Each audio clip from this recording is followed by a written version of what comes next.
Insurance कंपनियों का काला सच, झूठ और डर का एक बैड कॉम्बिनेशन। साथ ही साथ ये कंपनियां अपनी मार्केटिंग के दम पर ऐसा खतरनाक खेल खेलती हैं जो हर साल हमारी पॉकेट में से, हमारी गाढ़ी कमाई की कमाई में से एक भारी रकम खींच कर ले जाती है। आप जानेंगे ऐसे ही कुछ 5 खास खतरनाक खेल या फिर इनकी वो साजिशें जिसके माध्यम से या जिसके द्वारा ये कंपनियां हमारी पॉकेट में से हर साल पैसे लेकर निकल पड़ती हैं। आपको ये जानकर हैरानी होगी कि हमारे पूरे भारत देश की मोर्टेलिटी रेट यानी कि मृत्यु दर 8% से भी कम है। कोरोना काल में भी ये मोर्टेलिटी रेट इतनी ही थी, यानी कि पिछले 2-3 दशकों से पूरे भारत देश में मृत्यु दर जो है 7 से 8% के बीच ही चल रही है। यानी कि पूरे भारत देश की 140 करोड़ जनता में से सिर्फ 8% लोग ही, चाहे वह नेचुरल कॉज से हो चाहे वह एक्सीडेंटल कॉज से हैं, मृत्यु के शिकार होते हैं। ऐसे में जब भी आपके घर पर या आपके ऑफिस पे कोई भी एजेंट जो कि बीमा कंपनी से संबंधित है आपको जब अप्रोच करते हैं, तो वे यही कहते हैं कि जैसे ही आप वो इंश्योरेंस कंपनी लेंगे या फिर उसमें कुछ निवेश करेंगे सालाना या साल में 2 बार, तो उस इंश्योरेंस का बॉन्ड आपको मिलने के ठीक बाद अगर 10 या 15 दिनों में भी आपकी मृत्यु हो जाती है, तो आपको उस इंश्योरेंस के सारे बेनिफिट मिल जाते हैं। यह बात कुछ हद तक समझ में आती है, लेकिन चूंकि पूरे भारत देश में मोर्टेलिटी रेट 8% से कम है, तो इसका मतलब यह है कि हर कोई व्यक्ति तो मरने वाला नहीं है। तो इस चीज का बेनिफिट उठाकर ये इंश्योरेंस कंपनियां हमारी पॉकेट में से पैसे निकाल के ले जाती है और हमें डराती हैं कि अगर आपके साथ में किसी भी तरह की अनहोनी होती है, तो उसके बाद में आपके परिवारजनों का क्या होगा। और हम जो आपके बीमा के द्वारा या बीमा के लिए चुकाई गई जो रकम है, उसके लिए एक भारी भरकम जो है रकम है आपके परिवारजनों को बाद में दे सकते हैं, चाहे इंश्योरेंस लेने के 8 दिन, 15 दिन या 1 महीने बाद ही आपकी डेथ क्यों ना हो। तो पहली बात तो यह डर हमारे ज़हन में बिठा देते हैं कि हमारी मृत्यु किसी भी वक्त हो सकती है। ऐसे में परिवारजनों के लिए एक बड़ी रकम हमारी इंश्योरेंस कंपनियों को दे सकती है, इसलिए हमें बीमा करवाना चाहिए। लेकिन हमें हमेशा ये ध्यान रखना होगा कि मोर्टेलिटी रेट 8% से भी कम है।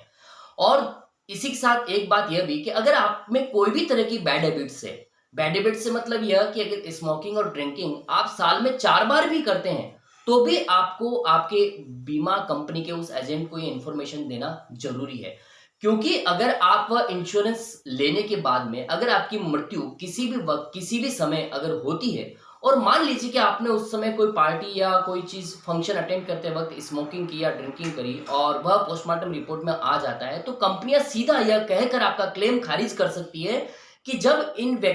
उक्त व्यक्ति ने हमसे बीमा लिया था, उस वक्त इन्होंने ड्रिंकिंग और स्मोकिंग की जो हैबिट्स है वह मेंशन नहीं की थी, इसलिए हम उनको उनकी बीमा की रकम का पूरा फायदा नहीं दे सकते हैं। तो यह एक खतरनाक खेल है जो कि झूठ और डर का एक बेहतरीन कॉम्बिनेशन है, जो मार्केटिंग के द्वारा इंश्योरेंस कंपनी के द्वारा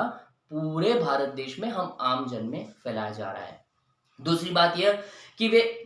एजेंट्स ये दावा करते हैं कि मैच्योरिटी के बाद में आपको लाखों रुपयों का मैच्योरिटी अमाउंट मिलेगा। जैसे कि अगर आप सालाना 10,000 रुपए या 25,000 रुपए सालाना जमा कराते हैं और 20 साल या 25 साल का कोई प्लान लेते हैं, तो जब उसकी मैच्योरिटी होगी तो आपको 10 लाख की रकम या 20 लाख की रकम या 30 लाख की रकम या फिर आपके द्वारा चुकाए गए इंस्टॉलमेंट अमाउंट के आधार पर आपको करोड़ों रुपए की रकम भी मिल सकती है। तो यह बात कोई भी इंश्योरेंस कंपनी स्टाम्प पेपर पे लिखकर नहीं देती है, इसलिए इस झांसे में भी न आए। हाँ, ये ज़रूर है कि आप कोई बैंक की एफडी करवाते हैं या बैंक से कोई बॉन्ड लेते हैं, उस बॉन्ड में ये मेंशन होता है कि आपको आपके द्वारा इन्वेस्ट किए गए रकम पर मैच्योरिटी पर कितना पैसा मिलेगा, वो फिक्स्ड होता है और उनके द्वारा दिए गए डॉक्यूमेंट पे मेंशन भी होता है। तो यह कहीं न कहीं इस बात का प्रमाण होता है कि आपको आपकी मैच्योरिटी के बाद में इतना फिक्स्ड रकम जो है मिलेगी। तो मैं तो यही कहूँगा कि अगर आप रिटर्न्स के हिसाब से इंश्योरेंस में इन्वेस्टमेंट कर रहे हैं, तो ये बेवकूफ़ी है, क्योंकि तमाम इंश्योरेंस कंपनियां जो पूरे भारत देश में काम कर रही है वो 6% से भी कम का रिटर्न देती है, और बैंक आजकल के दौर में 7% से भी अधिक का रिटर्न देने लगे हैं, और पीपीएफ अकाउंट तो सालों से 8% से अबव की इंटरेस्ट रेट पे कर ही रहा है, और वह फिक्स्ड भी होता है, उसमें किसी भी तरह का धोखा नहीं है। तीसरी बात यह कि इक्विटी लिंक अगर आप कोई इंश्योरेंस पॉलिसी खरीद रहे हैं, तो उसमें जो फंड मैनेजर होते हैं उनके हायर कमीशंस फिक्स्ड होते हैं। साथ ही साथ इक्विटी लिंक पॉलिसी में जो फंड मैनेजर हैं वे ऑफिस स्टाफ की सैलरी, ऑफिस के मेंटेनेंस खर्चे वह सब भी आपके द्वारा किए गए पॉलिसी प्रीमियम से ही कवर करते हैं। इसका मतलब ये है कि आपके द्वारा कमाई हुई गाढ़ी कमाई का एक बड़ा हिस्सा जो है इंश्योरेंस कंपनी की पॉकेट में चला जाता है। इसलिए हमें कोई भी इक्विटी लिंक्ड पॉलिसी लेने से बचना चाहिए। मैं तो ये कहूंगा कि इसकी बजाय आप सीधा शेयर्स खरीद लीजिए, शेयर मार्केट में इन्वेस्टमेंट कर दीजिए, लेकिन इक्विटी लिंक्ड पॉलिसी ना खरीदें। या फिर आप म्यूचुअल फंड की एसआईपी भी करा सकते हैं। हालांकि इक्विटी लिंक्ड पॉलिसी या इक्विटी लिंक्ड एसआईपी या शेयर्स खरीदना थोड़ा जोखिम भरा हो सकता है, लेकिन हाँ, अगर आप ब्लू चिप कंपनी में इन्वेस्टमेंट करें तो उस पर एक अच्छा रिटर्न आप पा सकते हैं उनके पास्ट रिकॉर्ड को देखते हुए। तो कभी भी हाई रिटर्न्स के झांसे में मत आएँ, क्योंकि ये 6% से भी कम रिटर्न्स देते हैं। इसलिए इंश्योरेंस पॉलिसी लेने से मैं तो यही कहूँगा कि आप बचें, क्योंकि यह झूठ और डर का एक बैड कॉम्बिनेशन है। यह एक ऐसा झांसा है जिसमें आम आदमी की पॉकेट में से एक बड़ी रकम जो है निकल जाती है और इंश्योरेंस कंपनियां अपनी पॉकेट भरने में लगी हुई है। एक और बात मैं आपको बतलाऊंगा कि कोई भी एजेंट आपका भला नहीं चाहेगा, वह सबसे पहले अपना भला चाहेगा, अपना स्वयं का भला चाहेगा। इसके लिए वे आपको बेहतरीन लुभावने जो है ऑफर्स पेश करते हैं, तो उन ऑफर्स से बचकर रहें, उनकी बातों में ना आए। अगर आप फिर भी इंश्योरेंस लेना चाहते हैं तो संबंधित ब्रांच में संपर्क कर सकते हैं। वहां पर आप उस पॉलिसी से रिलेटेड सारी डिटेल लेकर के और जो है वो इंश्योरेंस पॉलिसी ले सकते हैं। और फिर भी अगर आपके मन में है कि मैंने तो एक भी इंश्योरेंस पॉलिसी नहीं ली है, मैं इंश्योरेंस पॉलिसी लेना चाहता हूँ, तो अगर आप इंश्योरेंस लेते हैं तो मेरा ये सलाह सजेशन आपको रहेगा कि आप एनुअल प्रीमियम पे करें, ना कि मंथली और क्वार्टरली, क्योंकि जब जब भी आप भरेंगे हर बार उन पर जीएसटी और टैक्सेस का ज़्यादा भार पड़ेगा, इसलिए आप एनुअल प्रीमियम भरें। दूसरी बात यह है कि अगर आप किसी भी सम एश्योर्ड की पॉलिसी लेते हैं जिसमें कि रिटर्न्स मिलते ही मिलते हैं,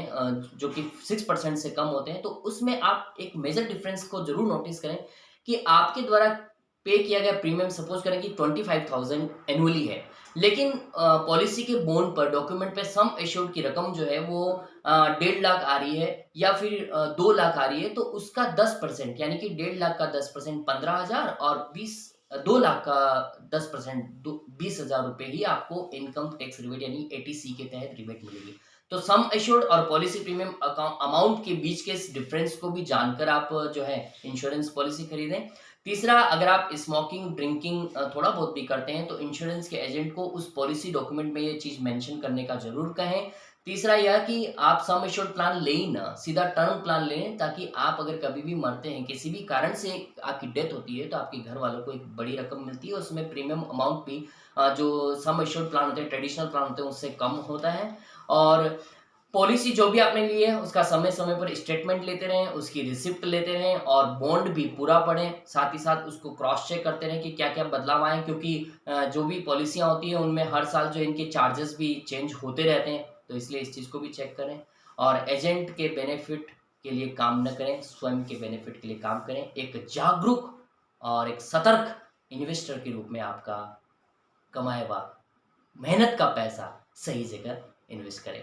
आशा करता हूँ दोस्तों ये वीडियो को देख लेने के बाद में आप